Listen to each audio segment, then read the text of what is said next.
It's time to hear from the general manager of the Utah Mammoth, Bill Armstrong, on your exclusive home of the Utah Mammoth, 97.5 The KSL Sports Zone. Hans Olsen, Scott Gerard, 97.5 The KSL Sports Zone. Time for our weekly conversation with the general manager of the Utah Mammoth, Bill Armstrong. And Bill, I apologize. He gives you his sincerest condolences. He's in Hawaii right now and is unable to join us right now. So I'm sure he feels horrible that he's unable to join us after sitting in 85-degree weather in Hawaii right now. That's terrible. It must be tough for him. I know. He feels like he's sacrificing, I'm sure. Hey, you got a couple of guys making their debuts over the last week or so. How do you feel like the youngsters are doing? Well, good.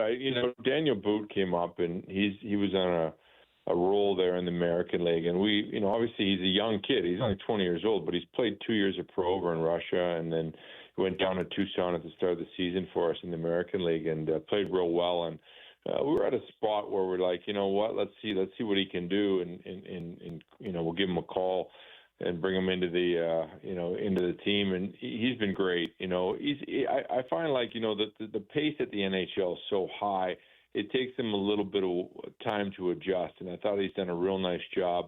He plays the 200 feet of the ice. He's good offense, defensive, and he gives us something we don't have, is that size up front. So he's been a nice add for us.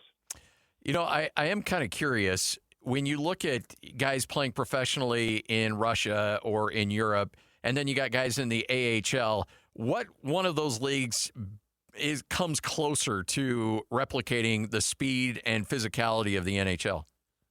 Well, listen, Russia's a pretty good league, but it's the American League. Okay.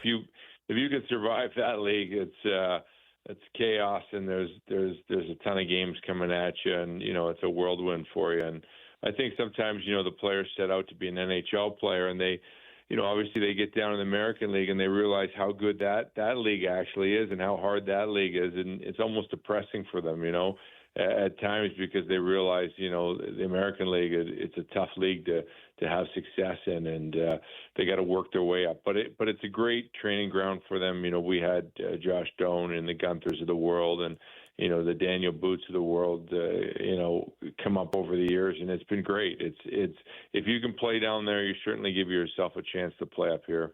How do you, part of your job and coach's job is not just X's and O's and building a team, but also a little bit of a psychiatrist too. How do you help Logan get through some of these issues from a mental standpoint and make sure that he stays positive through, dealing with injuries? Well, it's a great question. For a lot of times, these young hockey players, they get hurt like that. It's the first time they've ever been injured in their life. And it's one thing to deal with the injury. It's another thing to deal being away from the team, and you feel disconnected. And, you're sitting around your place, your apartment the whole time, and you're banged up. Nobody's around. The guys are on the road. And it's really, it's hard to go through, and it's hard to explain unless you've ever gone through it. But it's an eye-opening experience for the players, and then it's getting that confidence to get back and not feeling like, hey, I'm playing not to get injured. There's a whole, mental warfare that goes on, but it's truly hard for young players because some of these players, it's the first time they've ever experienced that. What kind of opportunities that provide to other guys to try to fill in those big shoes of his? Well, I've always felt like when there's injuries in your club, it's next man up. There's always somebody. There's always something good that happens from it. You learn something about your team, and you learn something about someone that stepped up into that new role and that new opportunity. So I always believe there's something good when injuries happen. I think that the likes of the Barrett Haydens and Nick Schmaltz has gone into center for us, so they've got opportunity to have huge impact on our team, and it's kind of that next man mentality to step up.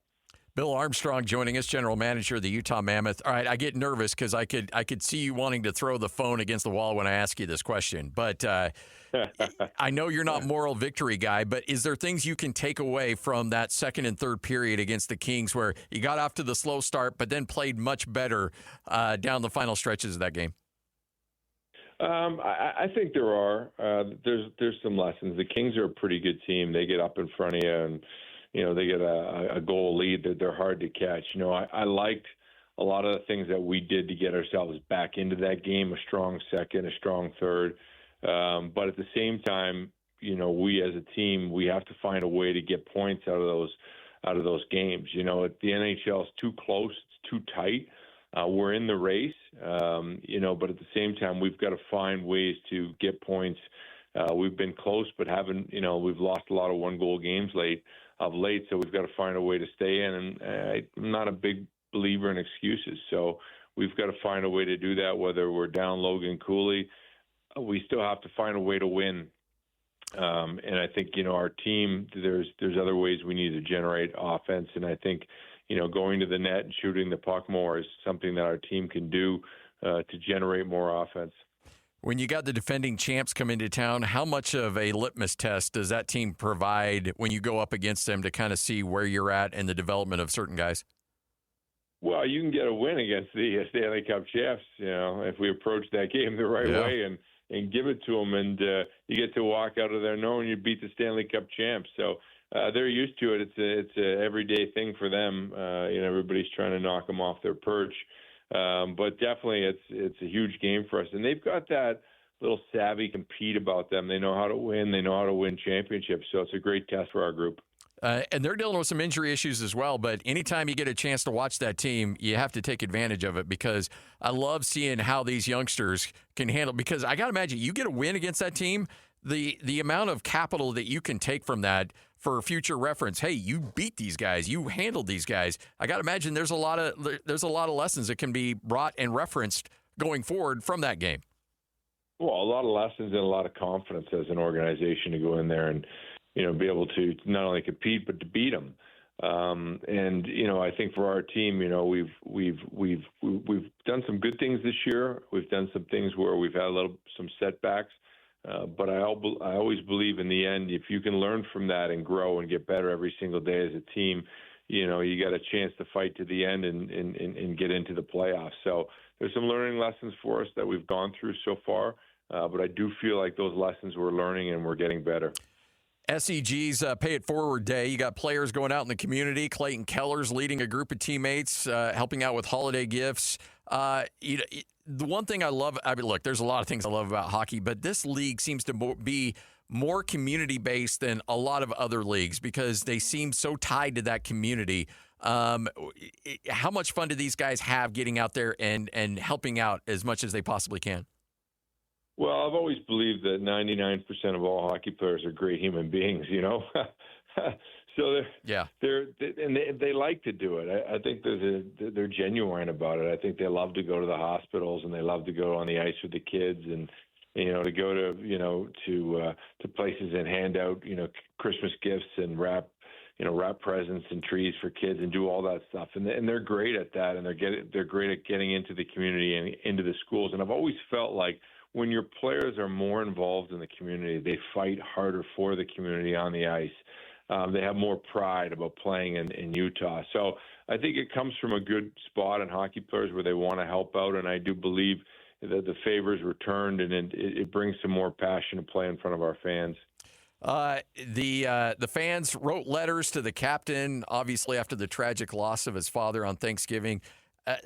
How cool is that? I mean, that's just such a great thing from your fans to be able to come together and help out in that way.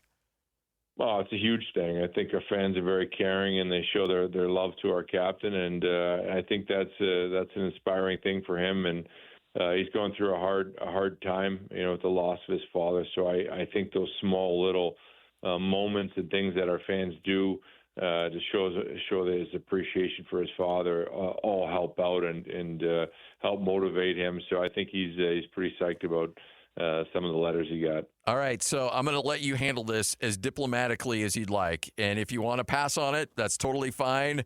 But how concerned are you, or how should fans be concerned about the quality of the Olympic game if the ice is 3 feet shorter? They won't notice it. They won't? Okay. It's not going to affect you on your couch in Utah with your feet up and a couple non-alcoholic beers or sodas.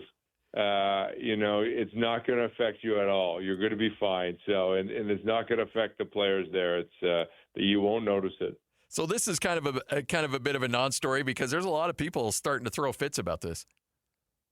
I think there's the NHL does a great job with the NHLPA of making sure it's safe for the players to play. But as a hockey player, you've grown up, and when you go into a local community, the rink's a little bit different than the one you played on, and you go to the next one, it's Olympic size, and the next one's a little bit smaller. So I think always in your mind, you've always adjusted and learned to play. If you can practice on a rink the same size, I think that helps. But the safety for the players, I think they're going to be okay. All right. This is coming from a family member wanting me to ask you this. Yeah. Have you watched Shoresy, and how accurate is it, if you have? I haven't. What is that? Oh, it's a show about a Canadian hockey league, and okay. it's a little bit of a rough watch, and I think that's why people are curious to know how accurate it is. But I gotta watch it. I gotta take my next night off. I'm gonna have to watch that. What's it on? It's on Hulu. And I actually was on a road trip, and I watched it. And I'm not going to lie, it's a comedy. It makes you laugh. I would say if you're it's not something you want to watch in front of the kids out there if you're listening right now. But it is the language is something. But it's a rather entertaining show for sure. So I'll send you a link to it. Some feedback on that. I'll have to watch it. All right, sounds good. Hey, thanks, Bill. We appreciate your time as always. Thanks very much. Appreciate having me on. All right, sounds good.